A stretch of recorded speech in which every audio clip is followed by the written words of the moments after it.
What's up, guys? Today on Dirt Lifestyle, we are going to install and tune a set of hydraulic bump stops on my little diesel-powered TJ. We're going to talk about whether or not you need hydraulic bump stops, and if it's something that you can get away with the cheap rubber ones, or if it's something that you've been missing out on the whole time you've owned your rig. I've been putting off buying hydraulic bump stops for years, because where I live, you go really slow, my Jeep's really light, and I've never bottomed out from speed or anything like that. But because the last 4 or 5 years I've been wheeling all over the country, especially down in the Southwest, you can really open your rig up. You know, you can hit a bunch of bumps going really fast, and bump stops are really going to help me whenever I go to these different climates and these different trail systems.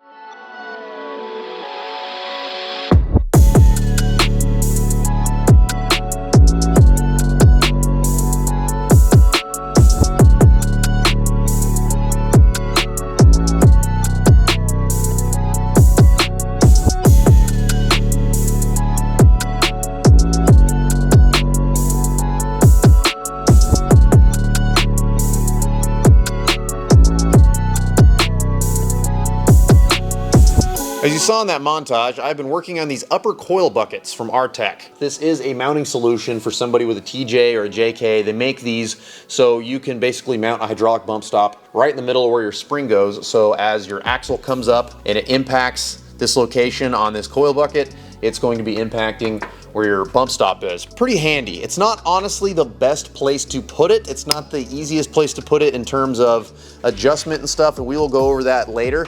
But it is a very convenient location in terms of locating it in a spot that doesn't have a whole bunch of stuff in your way. Two main reasons I went with this was the bump stop, being able to use this hydraulic bump stop, and then the other one is I stretched the wheelbase, as you've been watching in the series, so the front axle is pushed forward almost 4 inches, and that makes it to where this upper coil bucket was offset from where the axle is located. And since I slid the axle forward, I wanted to make sure that I cut off the old upper coil buckets, slid them forward, so this is just kind of a 2 birds 1 stone type of situation. The bump stops we're using for this project are from a company called Locked Off Road. This is a company that I have not done business with before, but when I got onto my social media and I said, who do you guys recommend is a good company that makes good products for hydraulic bump stops, it was overwhelming the amount of support that was on my social media for Locked Off Road. So the owner and I went back and forth, and now we're working with Locked Off Road. It's pretty sweet. They have a coupon code for people who watch this channel. If you type in coupon code DIRT, it'll save you 10%, which is pretty sweet. You can see right here, I've got my old bump stop, and this is just,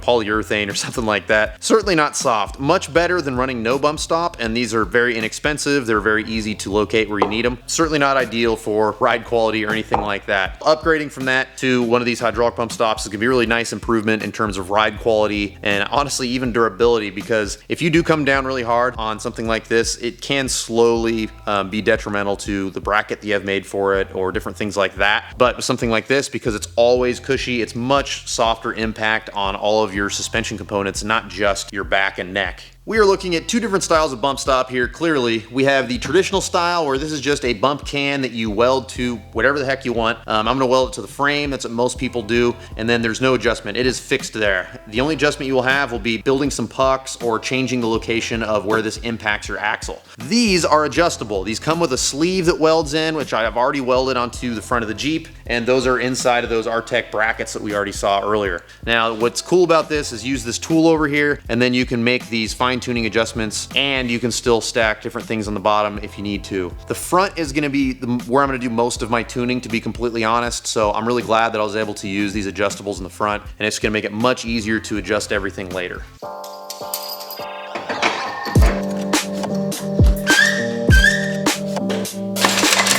I jacked the axle up all the way as far as I could get it without metal hitting metal. I gave myself about a 1/2 inch of gap just for a little bit of wiggle room. And this is to emulate the suspension under complete compression. So if I was gonna jump it or something like that, and we're in a worst case scenario, we've gone all the way through all of the dampening from the shock, all the way through all the dampening of the bump stop, and now we are hitting rock bottom. That's where we want to start our adjustment from, and that's where I'm gonna be building these spacers that you're gonna see in order to get things as close to a bottomed out scenario as possible. Again, I have that 1/2 inch margin before any of the metal hits metal anywhere to make sure that even if if there was something adjusted incorrectly, I do have a little bit of wiggle room before I have axle hitting frame or something crazy like that. Everybody's build will have different limiting factors, and for me, the limiting factor in up travel is this bracket right here. This is the lower mount for my panhard bar.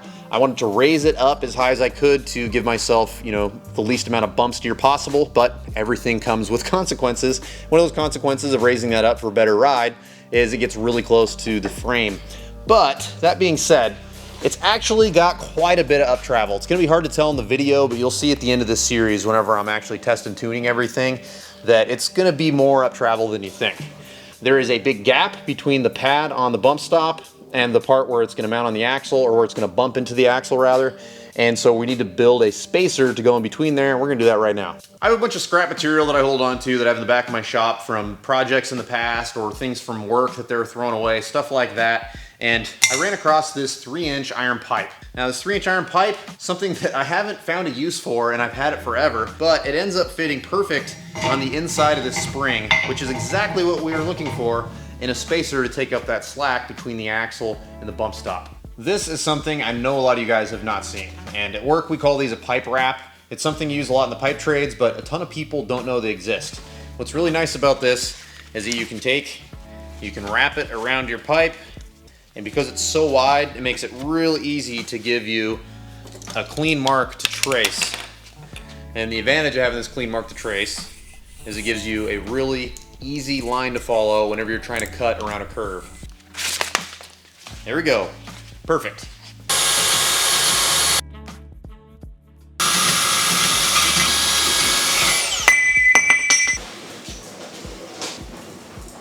With my plasma cutter and a little bit of work from an angle grinder, I should very easily be able to make some leveled out lower bump stop pads.